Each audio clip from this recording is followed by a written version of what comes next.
Bine ați venit, dragilor din Zodia Leu, oriunde v-ați afla în această lume. Sunt încântată ca de fiecare dată să fim din nou împreună la o nouă lectură pentru perioada 13-19 aprilie, așa că toți cei care aveți nu doar soarele, ci și luna, Venus sau poate ascendentul în Zodia Leu, această lectură este de asemenea și pentru voi. Trebuie să vă aduc aminte totuși că este o lectură general colectivă, așa că vă rog să luați decât ceea ce va rezona cu voi. Desigur, înainte de a începe, vreau să le mulțumesc tuturor celor care sunteți deja aici, care mă susțineți prin comentarii, prin gesturi de apreciere și gândurile voastre bune. Așa că mii de mulțumiri tuturor. De asemenea, dacă sunteți aici pentru prima dată, vă urez bun venit și dacă la finalul acestei lecturi simțiți că ați rezonat sau că mesajele v-au adus un pic de claritate în gânduri, un pic de ghidare, vă invit cu mare drag să vă abonați și desigur să lăsați un like, să susțineți acest canal printr-un simplu like, ambele fiind gratuite. Unicul lucru necesar este decât plăcerea și dorința fiecăruia dintre voi.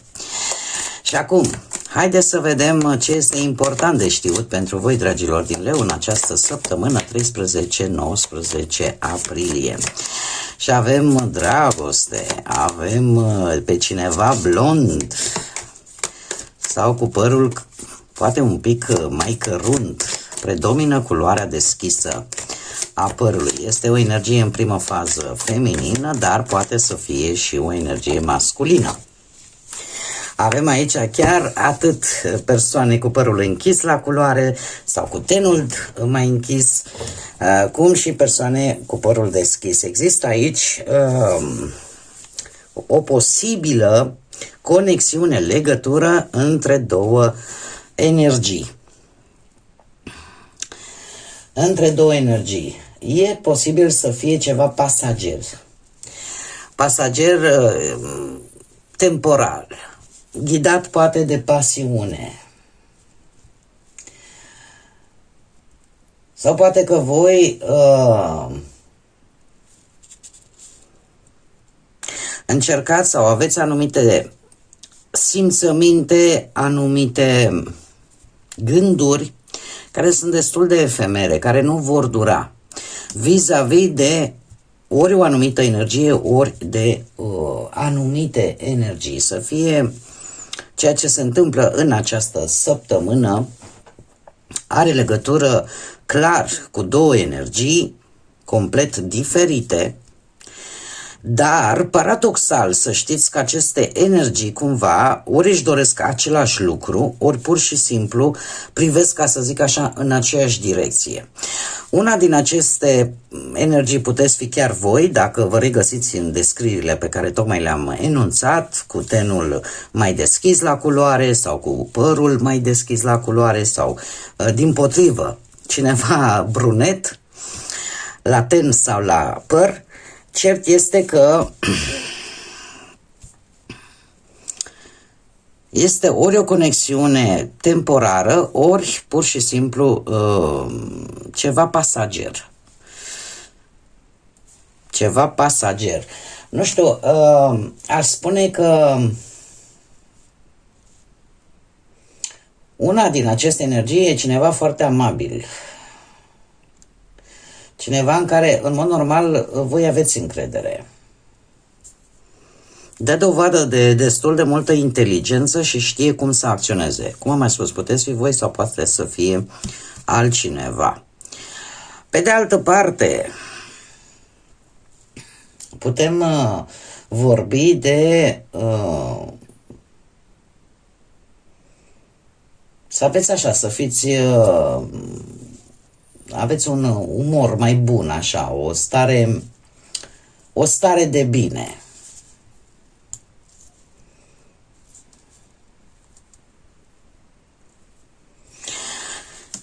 Posibil pentru cei care vor să facă, să oficieze, poate, ceva, fie chiar și o căsătorie, fie chiar și o anumită legătură, o anumită conexiune, să cunoască o mică întârziere care nu va dura. Da? Deci poate să fie și acest lucru.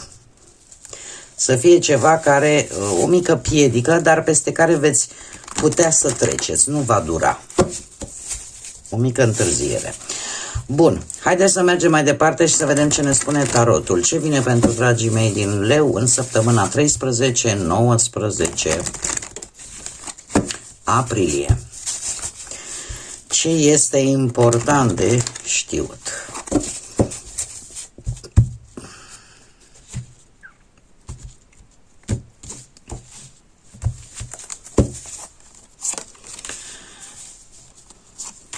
Și avem magicianul, 3 de bâte, 9 de bâte, aici avem surpriza. Veți ieși destul de, cum bine vedem cu 9 de bâte, este ceva la care voi ați lucrat, indiferent despre ce aspect al vieții vorbim, unde voi așteptați totuși un răspuns. Haideți să vedem ce clarificări obținem. Ce vine pentru dragii mei din Leu? Clarificăm magicianul, te rog. Sunt prea multe. Clarificăm magicianul.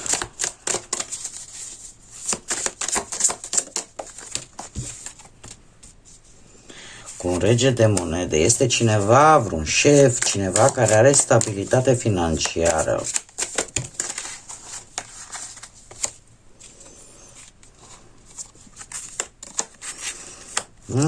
Interesant. Clarificăm surpriza. Să știți că în această săptămână, după o lungă perioadă de timp și după foarte mult zbucium, e posibil ca lucrurile să se limpezească și paradoxal, ceea ce se poate amâna sau această mică piedică care vine în această săptămână, de fapt vă o să vă deschidă foarte mult mintea. Că poate veni sub forma unui adevăr, că poate veni sub forma unei dezvăluiri al unor informații care pe voi să vă limpezească un pic și să vedeți cam cum stau lucrurile de fapt. Haideți să luăm cu începutul și avem magicianul și acest rege de monede. Dragii mei, magicianul în general reprezintă zodia Gemeni și pe Mercur vorbește de comunicare și de felul în care voi comunicați lucrurile. Indiferent că vorbim de parte profesională, și haideți să le luăm așa pe rând, pe parte profesională, felul în care voi comunicați, dialogați cu șefii, cu colegii, cu alte persoane care au legătură cu cariera voastră profesională. Din câte văd eu aici, există o comunicare cu cineva care are putere, cu cineva care are o stabilitate maximă, da? Și care pe voi vă poate ajuta, că e un manager, că e un șef, că e un lider într-un anumit domeniu, e o persoană foarte respectată și în special pentru competența sa. Și care de obicei construiește lucruri durabile. Puteți foarte bine să fiți voi în cazul în care aveți vreun ascendent în zodii de pământ, Taur, Fecioară sau Capricorn. De asemenea, dacă vorbim de bănuți, sunt șanse ca voi să vă folosiți abilitățile voastre, nu știu, mai ales cei care poate vă desfășurați activitatea pe design grafic, pe fotografie, pe gătit, pe reparații, da? Aceste abilități le puteți folosi și la nivel poate online, nu neapărat fizic, dar pentru a putea atrage clienți și chiar puteți atrageți pe cineva care are o situație financiară bună și care vă poate ajuta să vă multiplicați resursele, nu știu, poate printr-o afacere stabilă, prin niște investiții bune și în general o siguranță financiară pentru voi. Dacă vorbim de partea asta amoroasă, să-i spunem așa, pentru cei care se află într-o relație, sunteți foarte creativi în această săptămână și asta vă ajută să mențineți relația vie, că faceți surprize, că vă faceți tot felul de proiecte comune, că începeți activități noi împreună. Comunicarea, cum am mai spus, clară, aduce schimbări pozitive în relația de cuplu. Poate unii dintre voi aveți și ca și parteneri, să spunem așa, zodii de pământ, Taur, Fecioară sau Capricorn, lucru care face ca partenerul vostru să fie, și nu numai, eu am zis cu precădere, dar în general regele de monede indică un partener stabil, protector, responsabil și în general o relație bazată pe siguranță și stabilitate. E cineva care vă oferă sprijin material și emoțional, dar și are aceeași dorință de a construi o viață cât mai solidă, dar împreună. Cei care sunteți singurei, nu știu, aș spune că inițiați tot felul de întâlniri, activități noi, prin intermediul cărora puteți cunoaște oameni. Dar nu oricum, prin acțiuni concrete, prin cursuri, prin, nu știu, evenimente. Vă folosiți acele abilități pentru a atrage persoane compatibile cu voi, arătând practic ceea ce voi puteți să faceți, ce valori aveți, lucru care poate atrage, cum am mai spus, pe cineva foarte matur, o energie matură, o energie care are o stabilitate financiară și care vă poate susține. Cu atât mai mult cu cât sunteți doamne, dar este cineva care, în general, așa pentru toată lumea, indică o persoană matură, stabilă, care poate apărea în viața voastră sau, dacă voi aveți legătură cu zodiile de pământ în mod direct prin ascendent, aș spune că e o perioadă în care voi înși vă să atingeți o anumită stabilitate la nivel personal, în așa fel încât să aveți șansa de a întâlni o persoană serioasă, cu viața pusă în ordine sau pur și simplu pe cineva care caută o relație stabilă, matură și cu dorința asta de a construi o familie, da, sau un viitor cât mai sigur. De asemenea, 3 de bâte și regele de bâte. Aici foarte bine puteți fi voi, da? Pentru că reprezintă zodiile de foc, berbec, leu sau săgetător. Acest 3 de bâte îmi vorbește de acțiune, dar o acțiune, o pregătire de fapt de acțiune. Poate că aveți în plan un anumit proiect profesional care încet, încet simțiți că aduce niște rezultate vizibile. Poate că, nu știu, vă ocupați de partea asta a online-ului, faceți produse pe online, chiar și, nu știu, tot felul de bloguri, de tot ce ține de acest lucru, e ca și cum încet, încet începe să aducă rezultate. Chiar și pe parte bănească, spune că veniturile pe acțiunile care le faceți voi primesc primele câștiguri, să spunem așa, da? Mai ales, cum am mai spus, prin magazin online sau vânzări de produse create de voi sau în urma muncii pe care voi o faceți, cumva lucrurile încep să se miște. Acest rege de bâte vine, desigur, cu leadership, cu autoritate, cu energie, cu curaj și inițiativă și se pare că veți fi provocați să conduceți anumite proiecte, poate chiar o anumită echipă, o veți face cu multă încredere, cu multă determinare și chiar este o carte foarte bună pentru antreprenoriat, da? Pentru cei care cumva au deja în desfășurare o mică afacere.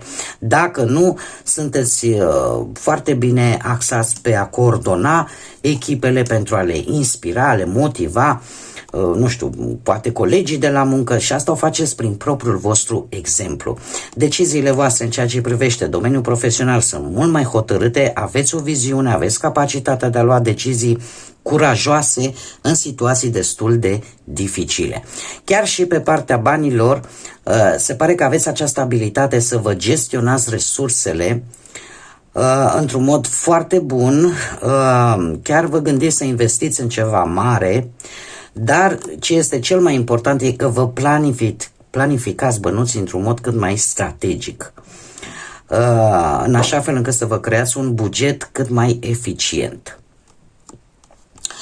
Dacă vorbim de partea sentimentală, cei care sunteți într-o relație, se pare că relația voastră de-a lungul acestei săptămâni este puternică, este stabilă, are energie, are pasiune, posibil să trebuiască să luați niște decizii importante împreună.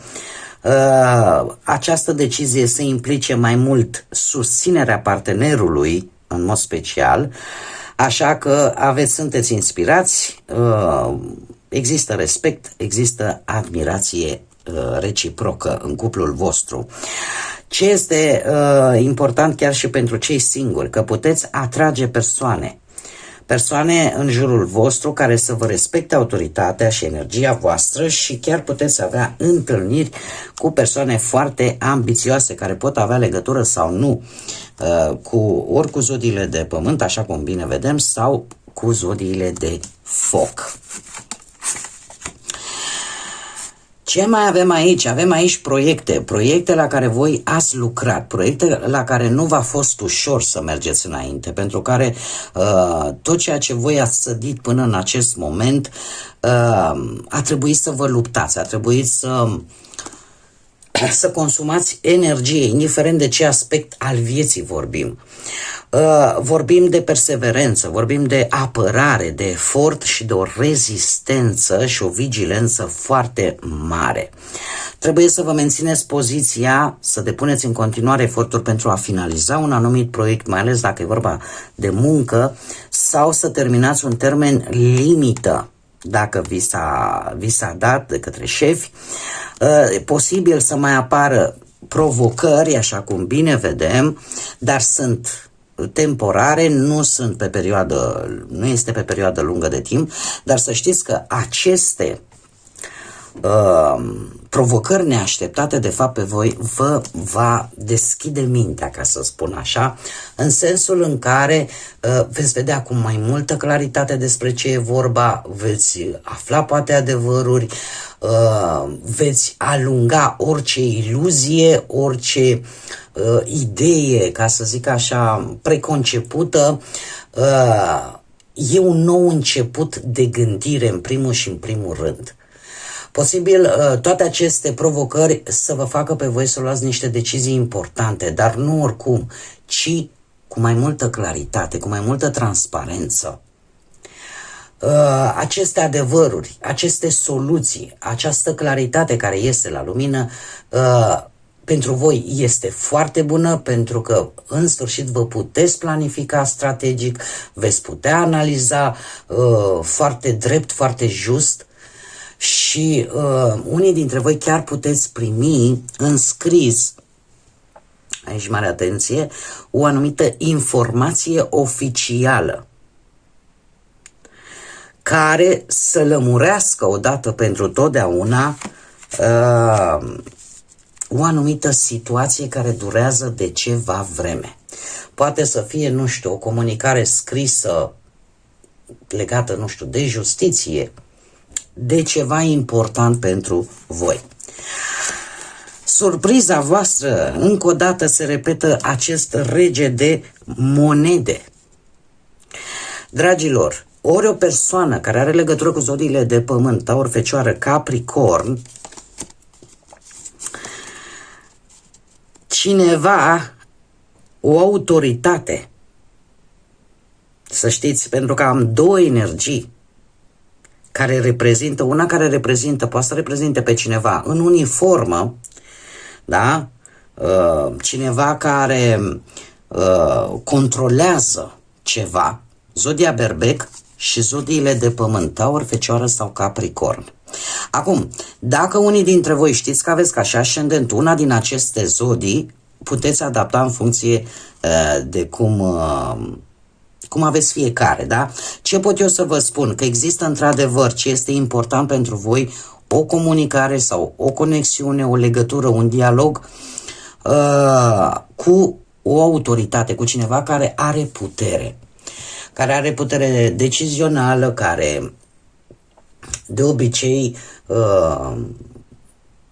impune o anumită disciplină, dar care, desigur, implică și asumarea unor responsabilități. Ce aș mai vrea eu să spun vis-a-vis de acest rege de monede? Să știți că regele de monede vine cu un bun augur. De ce? Pentru că aduce o stabilitate maximă. De asemenea, reprezintă acea autoritate materială, acel succes construit cu sudoarea frunții, ca să spunem așa, și care în sfârșit ajunge să să te ajute să construiești ceva solid. Veți acționa foarte matur în această săptămână și vă veți administra foarte bine resursele cu mai multă responsabilitate, cu mai multă maturitate. Veți fi poate lăsând la o parte, da, treaba cu comunicarea din partea unei autorități pe care am văzut-o și cu acest as de spade. Totuși, să știți că împăratul ne vorbește foarte mult de a prelua conducerea proiectelor voastre, a crea stabilitate financiară, a prelua responsabilitățile legate de familie, de relația voastră, prin faptul că vă organizați timpul mult mai bine împreună cu cei dragi vouă, veți stabili niște reguli clare care pe voi vă vor ajuta să căpătați această stabilitate maximă, această prosperitate pe care voi vă doriți. De asemenea, chiar și pentru cei singuri, ea spune că există aici o persoană care caută, își organizează viața și și-a construit independența printr-o dezvoltare a unei cariere foarte, nu știu, poate să fie cineva care poartă o uniformă și care va fi foarte importantă pentru voi, nu numai pentru cei singuri, chiar și pentru ceilalți. Este cineva cu autoritate care, revenind la planul ăsta sentimental, aș spune că vrea să-și planifice viitorul. Da? Caută relații cu persoane stabile, cu persoane responsabile.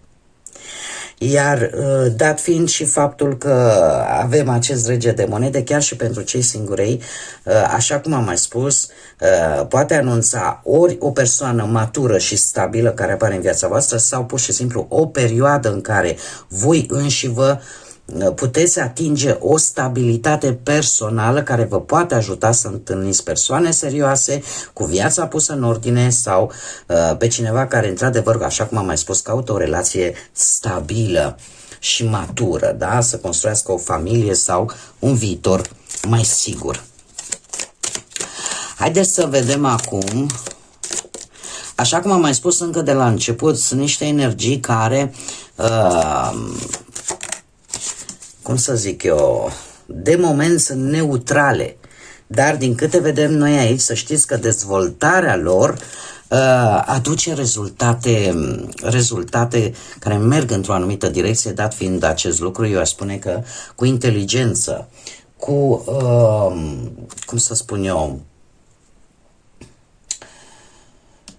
cu amabilitate,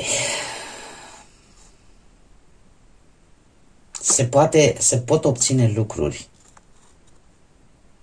Se pot obține lucruri. Această conexiune este ceva, într-adevăr, acum, în această săptămână, ceea ce pe mine mă duce cu gândul la ideea de a profita de această șansă. De a profita de această șansă, pentru că lucrurile totuși vor da rezultate. Haideți să vedem acum ce mesaj al îngerilor am pentru voi. Și îl avem pe Mihail. Mihail nu este același cu Arhanghelul Mihail. Da? E Mihail. Și spune așa: iubirea și armonia va fi din abundență. Păstrează-ți opțiunile, ofertele deschise. Cam același lucru, mai mult sau mai puțin spus, ce v-am spus încă de la început. Este o săptămână neutrală în care depinde foarte mult de voi încotro o ia, dar este o mică întârziere care va face diferența. Așa că păstrați-vă opțiunile deschise, nu vă închideți și, cred eu, cel mai important, analizați. Analizați foarte bine lucrurile. Pentru că e o șansă care aparent, o putem numi cum să spun eu, ceva trecător, dar care, nu știu, o energie, e ca și cum trebuie să prinzi trenul, da? Pentru că nu va dura foarte mult. Bun, dragii mei, cam acestea au fost mesajele pentru voi. Sper din suflet ca această lectură să vă aducă, să vă fie adus ghidare sau claritate. Vă mulțumesc din suflet că ați fost alături de mine și până la următoarea noastră revedere la o nouă lectură, nu uitați, suflete frumoase, să zburați înalt și desigur să lăsați atât iubirea, credința, pacea și lumina să vă însoțească la fiecare pas.